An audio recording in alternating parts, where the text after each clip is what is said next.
Video को शुरू करने से पहले मेरा उन सभी स्टूडेंट्स से रिक्वेस्ट है जिन स्टूडेंट्स ने अभी तक हमारे चैनल को सब्सक्राइब नहीं किया है तो चैनल को जल्दी से सब्सक्राइब कीजिए, क्योंकि आप लोगों को इस चैनल पर क्लास 12 की अप्लाइड मैथमेटिक्स की एम एल अग्रवाल बुक के हर एक क्वेश्चन का सॉल्यूशन मिलेगा स्टूडेंट्स।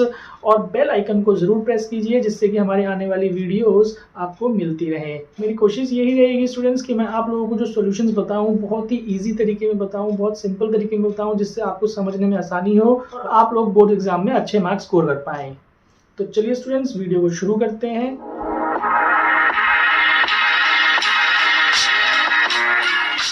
तो स्टूडेंट्स आज हम क्लास 12 अप्लाइड मैथमेटिक्स का chapter 7 M L Agarwal book से इंटीग्रल्स पढ़ने वाले हैं स्टूडेंट्स। बहुत ही इंटरेस्टिंग चैप्टर ये होने वाला है स्टूडेंट्स आप लोगों के लिए, क्योंकि ये जो टॉपिक है आप लोग फर्स्ट टाइम पढ़ने वाले हैं इंटीग्रल्स। और ये जो इंटीग्रल्स हमारा चैप्टर है ये कैलकुलस का एक पार्ट है। तो देखिए स्टार्ट करते हैं इंटीग्रल्स। तो इस वीडियो में मैं आप लोगों को इंटीग्रल्स का इंट्रोडक्शन दूंगा और साथ ही साथ हम एक्सरसाइज 7.1 के क्वेश्चंस भी लेंगे स्टूडेंट्स, ठीक है। तो देखिए सबसे पहले इंटीग्रल्स में आपको पता होना चाहिए कि व्हाट इज अ इंटीग्रल। भाई हम इंटीग्रल पढ़ रहे हैं तो क्या होता है इंटीग्रल। तो देखिए मैंने 2 पॉइंट्स लिखे हैं, आप इसको नोट करिएगा। फर्स्ट पॉइंट है integrals are also called anti derivatives.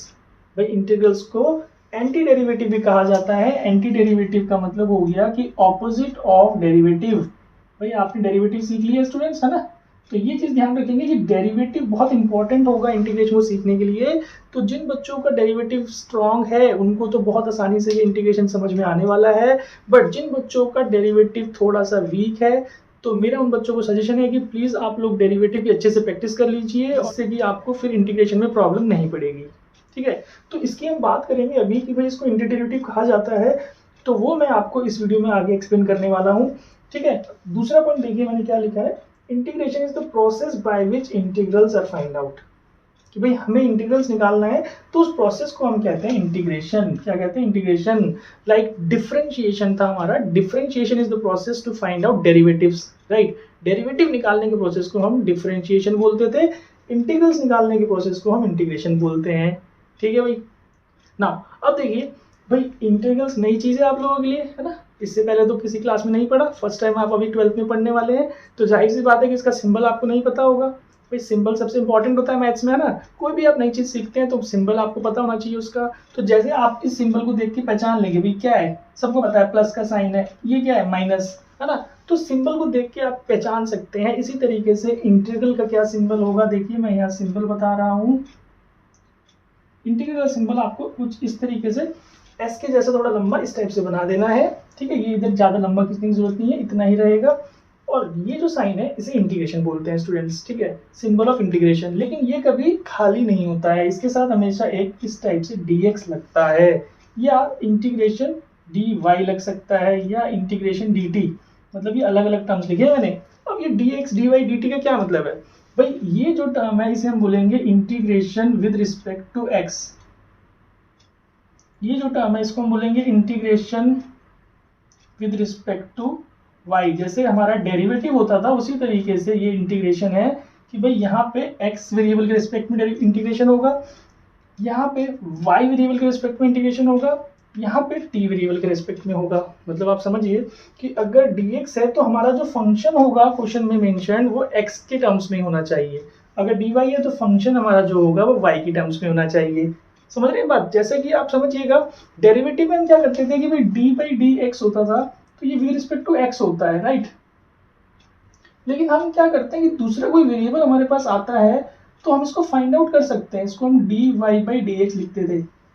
लेकिन इंटीग्रेशन में ऐसा नहीं होगा स्टूडेंट्स। हमारे पास अगर dx है विद रिस्पेक्ट टू x करना है तो हमारे को फंक्शन भी x के टर्म्स में ही चाहिए होगा, राइट। तो देखिए एक्चुअल में ये तो सिंबल है, बट जो एक फॉर्मेट होता है भाई, एक क्वेश्चन का जो फॉर्मेट होता है वो इस तरीके से होता है, समझिएगा, इंटीग्रेशन फंक्शन dx, ठीक है। ये हमारा क्या है भाई, symbol of integration, symbol of integration. ये जो फंक्शन है जिसको हम इंटीग्रेट कर रहे हैं इसे बोला जाता है इंटीग्रैंड, ठीक है। ये जो dx है ये हमारे को बता रहा है वेरिएबल ऑफ इंटीग्रेशन, भाई किस वेरिएबल के रिस्पेक्ट में हम इंटीग्रेशन कर रहे हैं, ठीक है जी। अब इसको जब इंटीग्रेट करेंगे तो वैल्यू निकलेगी, कोई आंसर आएगा। तो लेट्स से वो आया हमारे पास कैपिटल f ऑफ x हमने ले लिया, और इसके साथ एक प्लस c लगाते हैं। तो देखिए जो ये एफ ऑफ एक्स आया है इसको ही कहते हैं इंटीग्रल। क्या कहते हैं? इंटीग्रल। जो ये सॉल्यूशन निकला है, बात आई समझ में? इंटीग्रल चैप्टर का जो नाम है, मतलब जो हमें आंसर निकालना है वही हमारा इंटीग्रल्स कहलाता है। ठीक है जी। और जो ये सी है इसे हम बोलते हैं constant of integration. Constant of integration, इस सी की भी बात करेंगे, सी क्यों लगाया जाता है उसको मैं बताऊंगा रीजन। बट पहले इस फॉर्मेट को समझिए कि कोई भी आपका इंटीग्रेशन का क्वेश्चन होता है वो इस फॉर्मेट में होता है, इंटीग्रेशन एफ ऑफ एक्स, यानी कि फंक्शन अगर एक्स में है तो यहाँ डी एक्स, ये ऐसे भी हो सकता है एफ ऑफ वाई, तो ये डी वाई हो जाएगा। अंडरस्टूड है? विद रिस्पेक्ट टू वाई होगा तो फंक्शन हमारा वाई में होगा। ठीक है, तो ये देखिए समझिए इस चीज को। तो ये जो पूरा प्रोसेस है हमारा, इस प्रोसेस को ही इंटीग्रेशन कहते हैं भाई। इस पूरे प्रोसेस को इंटीग्रेशन कहा जाता है। ठीक है, ये हमारा इंटीग्रल हो गया। तो आपको आया समझ में कि चैप्टर का नाम इंटीग्रल, मतलब हमें जो आंसर निकालने हैं वो सारे इंटीग्रल ही कहलाते हैं। ठीक है जी, क्लियर है इतना? अब बात करते हैं कि भाई ये एंटी डेरिवेटिव क्यों कहलाता है, इंटीग्रल को एंटी डेरिवेटिव क्यों बोलते हैं। तो उसका बहुत सिंपल सा लॉजिक मैं आपको समझाऊंगा कि भाई अगर हमें integration F Y D Y निकालना है, सपोज कीजिए मैं इसको एक्स में ही कर लेता हूँ, एक्स में चलेंगे तो ज़्यादा ईजी रहेगा हमारे लिए। तो इस एफ एक्स का इंटीग्रेशन निकालने का मतलब क्या है कि हमें ऐसा फंक्शन निकालना है, a function whose derivative is F X. बात समझिए, इसको समझिए ध्यान से कि भाई एफ एक्स हमारा एक क्वेश्चन है, इसका हमें इंटीग्रल निकालना है, इसका हमें इंटीग्रेशन निकालना है। ठीक है, तो हमें एक्चुअल में ऐसा फंक्शन फाइंड करना है जिसका डेरिवेटिव एफ एक्स है, मतलब ये हमें डेरिवेटिव दे रखा है ऑलरेडी, तो हमें ऐसा फंक्शन निकालना है जिसका डेरिवेटिव एफ एक्स हो। नहीं आ रहा समझ में? देखिए एग्जाम्पल लूंगा, क्लियर हो जाएगा। भाई अगर सपोज मैं बोलूँ एफ ऑफ आपको निकालना है 2x dx का इंटीग्रेशन। ठीक है जी, अगर 2x dx का आपको इंटीग्रेशन निकालना है तो भाई एक्चुअल में हमें क्या निकालना है, अ फंक्शन, हमें ऐसा फंक्शन निकालना है हुज डेरिवेटिव इज 2x। बात समझिए, देखिए भाई D by D x of which function gives 2x, ये चीज है एक्चुअल में। इसका मतलब इंटीग्रेशन ऑफ 2x dx का मतलब क्या है कि हमें ऐसा फंक्शन निकालना है जिसका डेरिवेटिव ये 2x हो। तो भाई इसको तो हम ऐसे देख के बता सकते हैं इजीली, है ना? काफी बच्चे बता चुके हैं कि भाई 2x किसका डेरिवेटिव होता है, यस एक्स स्क्वायर का। अरे बात समझ में? तो इसका मतलब ये हुआ कि जो इंटीग्रेशन ऑफ 2x है dx, इसका आंसर हुआ एक्स स्क्वायर। ठीक है, और एक हमें प्लस सी लगाना पड़ेगा, जो मैंने बताया था अभी, एक आपको प्लस सी लगाना है। अभी प्लस सी क्यों लगाना है उसको समझते हैं। बिकॉज देखिए मैंने जैसे बताया कि एक्स स्क्वायर का डेरिवेटिव 2x, लेकिन भाई अगर मैं इस एक्स स्क्वायर के साथ कोई कांस्टेंट ले लूं, 10 ले लूं, तो भी तो ये 2x ही रहेगा। अगर मैं D by D x of x square plus 100 ले लूं तो भी तो 2x रहेगा। मतलब कोई भी कांस्टेंट लगाएंगे तो उसका डेरिवेटिव 0 होता है। इसलिए हम एक जनरल कांस्टेंट लगाते हैं c, कि भाई इस फंक्शन का डेरिवेटिव करेंगे तो हमारे को ये वैल्यू मिलेगी, 2x मिलेगा। बात समझ, ये एंटी डेरिवेटिव, इसलिए इसको एंटी डेरिवेटिव कहा जाता है।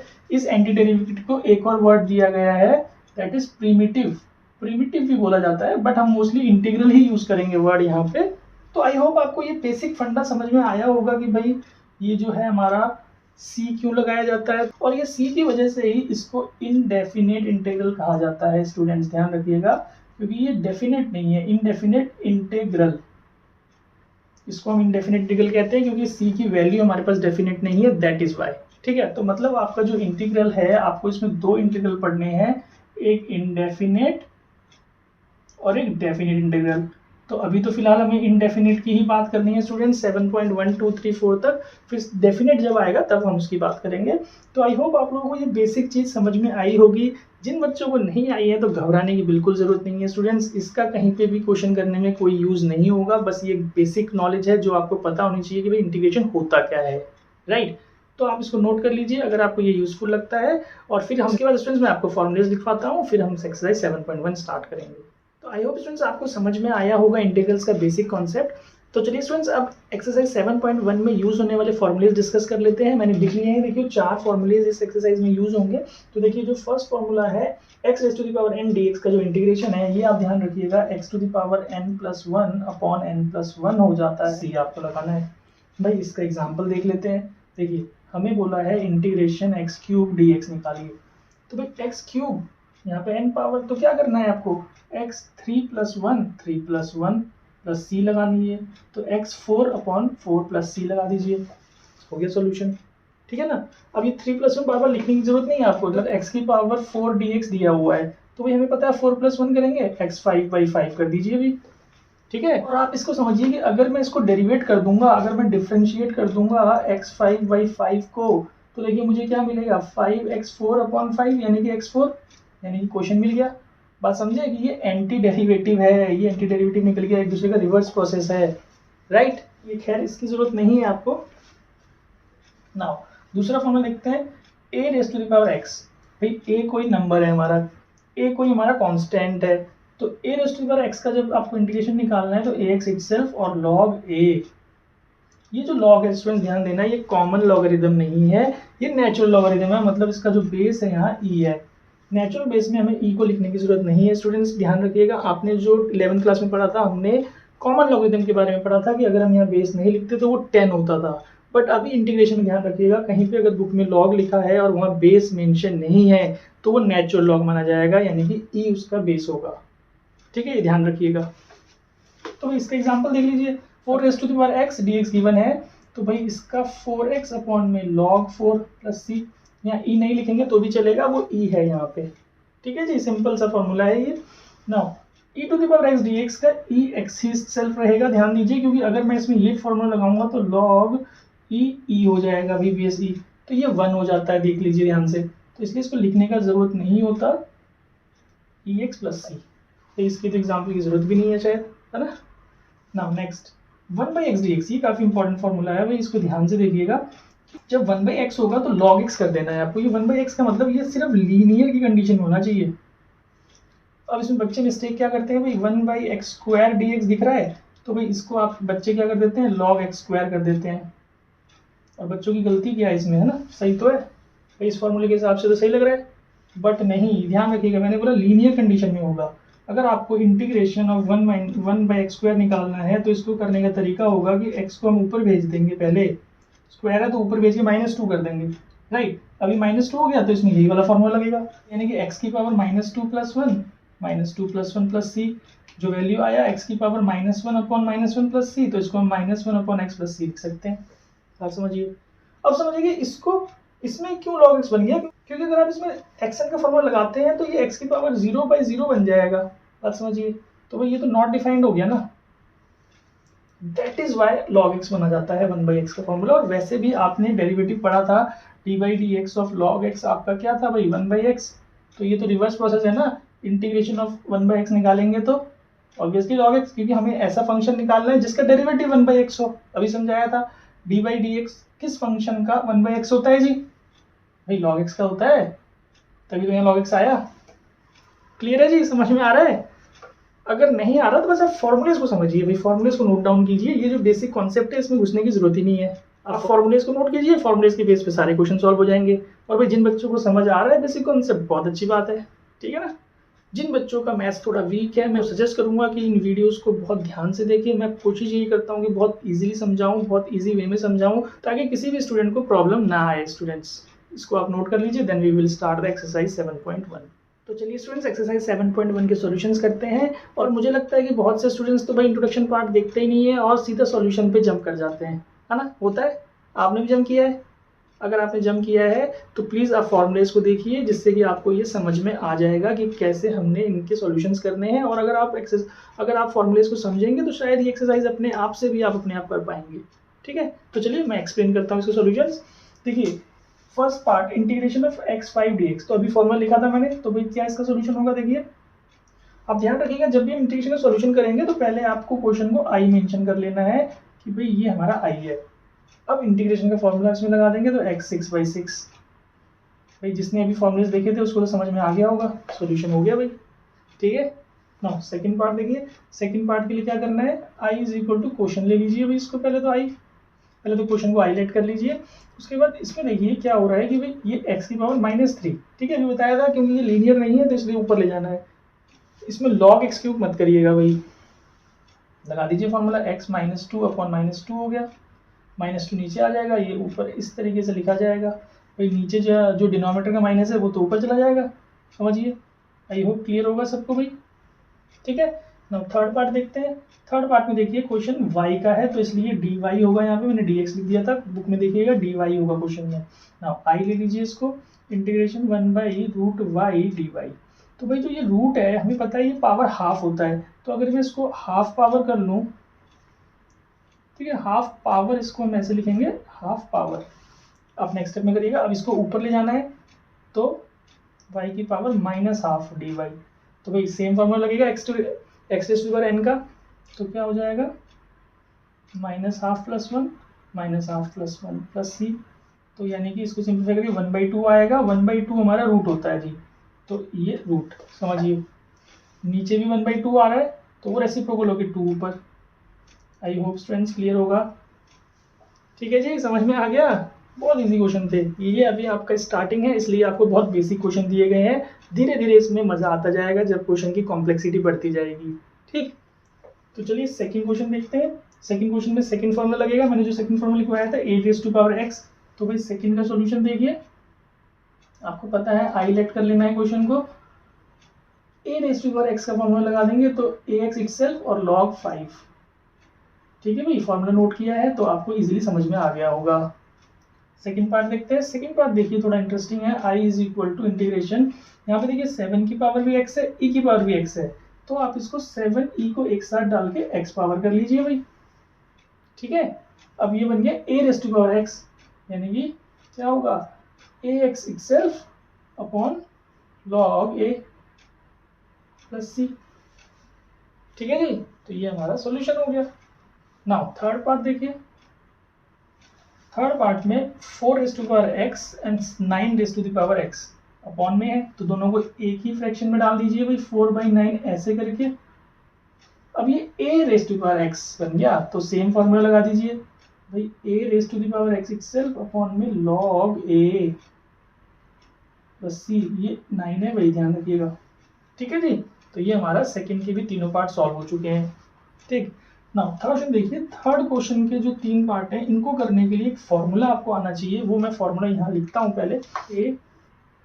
a log ax है, बात समझिए, a⁻log to the base a और यहाँ पे कोई एंगल x, तो ये x बन जाएगा, ठीक है, ध्यान दीजिएगा भाई।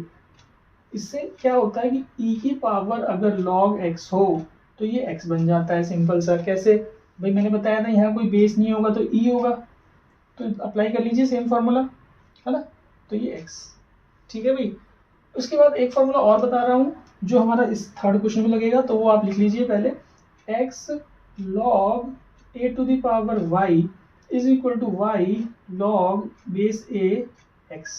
देखिए ये क्या कहता है फार्मूला हमारा भाई, अगर हमारे पास x की पावर में log है और log का बेस a और log का एंगल है y, यहाँ पे क्या हुआ कि भाई इसके जो एंगल है log का वो हमारा नीचे बेस में आ जाएगा y आगे, तो मतलब हम इन दो क्वांटिटी को चेंज करके लिख सकते हैं, log का बेस सेम रहेगा। तो ये आप फॉर्मूलेज नोट कर लीजिए, देन मैं आपको थर्ड क्वेश्चन के तीनों पार्ट का सॉल्यूशन करवाता हूँ स्टूडेंट्स। तो देखिए क्वेश्चन नंबर 3 का फर्स्ट पार्ट में आई आप क्वेश्चन को ले लीजिए, साथ ही साथ देखिए पहले 2 log x है, तो भाई आपने 11th में log की प्रॉपर्टीज पढ़ी थी, सिंपल, ये 2x की पावर में आ जाएगा, e की पावर log x² ऐसे लिख सकते हैं हम, और साथ में x⁻³ दिया है। तो देखिए e log x², यहाँ बेस e है, नेचुरल बेस है, तो देखिए ये वाला प्रॉपर्टी लगाइए भाई, x² रह जाएगा यहाँ से इंटू x-3, इन दोनों को सिंप्लीफाई कर लीजिए, x की पावर -1 dx। अब यहाँ पे xn नहीं लगाना भाई, x⁻n का फॉर्मूला मत लगाइएगा, क्योंकि ये जो है 1 पावर है तो 1/x लिखना पड़ेगा। मैंने बताया था ना आपको, अगर आप इसमें x की पावर n लगा देंगे तो फिर नॉट डिफाइंड हो जाएगा। तो 1/x का क्या होता है log x + c, ठीक है। और यहाँ पे ध्यान रखना है log नेचुरल बेस है, e आप लगाए या ना लगाए कोई फर्क नहीं पड़ता। ना इसी तरीके से सेकेंड पार्ट देखते हैं, हमें दिया हुआ है i = लेकर के इंटीग्रेशन। अब देखिए जो ये 2 है इसको आपने again log to the base 5 x² आ जाएगा भाई, ये 2 ऊपर चला जाएगा x के, तो ये वाली प्रॉपर्टी अप्लाई हो रही है। यहाँ पे 5 है तो log का बेस भी 5 है, तो भाई क्या बचा x² dx। अगर x² dx बचा तो क्या इंटीग्रेशन आया है कि नहीं आ रहा है समझ में, नहीं आ रहा? पे ध्यान से देखिए, समझ में आ जाएगा। ठीक है, ये प्रॉपर्टी सामने लिखी हुई है, इनका यूज हो रहा है इन क्वेश्चंस में। ना इसी तरीके से थर्ड पार्ट देखते हैं। ठीक है, थर्ड पार्ट में आप क्या करेंगे, यहाँ 2 है, ये 4 है, तो इनको तो हम चेंज नहीं कर सकते। इसमें हम ये वाली प्रॉपर्टी लगा सकते हैं कि ये जो x और y है, अगर मैं इन दोनों को इंटरचेंज कर लूँ, मतलब i इज इक्वल टू, पहले क्वेश्चन लिख लीजिएगा, फिर नेक्स्ट स्टेप में 2 के साथ इधर और x को इधर कर दीजिए, log 4 2। देखिए नहीं वाली प्रॉपर्टी लगा के। ठीक है, अब देखिए यहाँ log 4 है और ये 2 है, तो इसको कैसे सिंप्लीफाई करते हैं भाई, 11th में किया था आपने, 4 की पावर हाफ लिख लीजिए इसको। तो ये 4 की पावर हाफ से क्या होगा, log, तो log का बेस भी 4 है और यहाँ पे एंगल भी 4, तो ये 1 बन जाएगा, समझिए। तो यानी कि ये टर्म 1 बन गया, तो जो इसकी वैल्यू है हाफ आ गई, इसकी वैल्यू हाफ आ गई, तो यहाँ पे बेस इसकी पावर में आ गया। अब इसमें आप प्रॉपर्टी लगा दीजिए भाई, x की पावर हाफ प्लस 1 3/2 हो जाएगा, और 3/2 नीचे आएगा तो 2/3। तो बात समझिए, ये जो इंटीग्रेशन है बहुत इजी है स्टूडेंट्स, इसमें तो आपको प्रॉब्लम नहीं पड़नी चाहिए, क्योंकि धीरे धीरे जब हम एक्सरसाइजेस में आगे बढ़ते जाएंगे तो इंटीग्रेशन का कॉम्प्लेक्सिटी बढ़ता जाएगा और फिर आपको भी इंटरेस्ट आने लगेगा। तो स्टूडेंट्स, आई होप कि आप लोगों को ये एक्सरसाइज समझ में आई होगी। हमने जो इसमें इंटीग्रेशन लगाई है बहुत ही बेसिक इंटीग्रेशन है, मतलब डायरेक्टली ही इंटीग्रेशन निकाले हैं यूजिंग फॉर्मूलेज। हम आगे आगे जो एक्सरसाइजेस करेंगे तो वहाँ मेथड्स ऑफ इंटीग्रेशन आप पढ़ेंगे कि भाई इंटीग्रेशन को सॉल्व करने के कई मेथड्स होते हैं, integration by substitution, bye perfect square, by partial fractions, using trigonometric formulas. Trigonometric formulas तो खैर अप्लाइड मैथ्स में नहीं होंगे। तो स्टूडेंट्स, मेरा ये कहने का मतलब है कि जो हमने भी एक्सरसाइज की है 7.1, ये बहुत ही बेसिक एक्सरसाइज थी, जिसका तो आपको एक बेसिक आइडिया मिल गया होगा कि इंटीग्रेशन के क्वेश्चंस को हम डायरेक्टली कैसे सॉल्व कर सकते हैं। ठीक, तो आप इसको नोट कर लीजिए, और अगर आपको इस वीडियो में बताए गए मेथड्स अच्छे लगे हों, आपको वीडियो का इंट्रोडक्शन समझ में आया हो, तो चैनल को जरूर सब्सक्राइब कीजिए और अपने दोस्तों के साथ शेयर जरूर कीजिए। Thank you.